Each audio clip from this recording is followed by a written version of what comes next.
आज हम एक नई ट्रिक सीखेंगे how to make plural form by adding ES.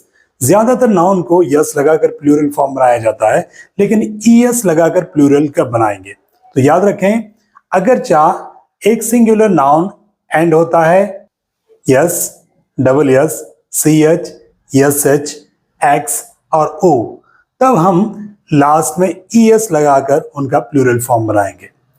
मिसाल के तौर पर मैंने यहाँ पे वर्ड्स लिखे हुए हैं। Box, boxes, last word X है। Fox, foxes, church, churches, bench, benches, bus, buses, bush, bushes, brush, brushes, tomato, tomatoes, potato, potatoes.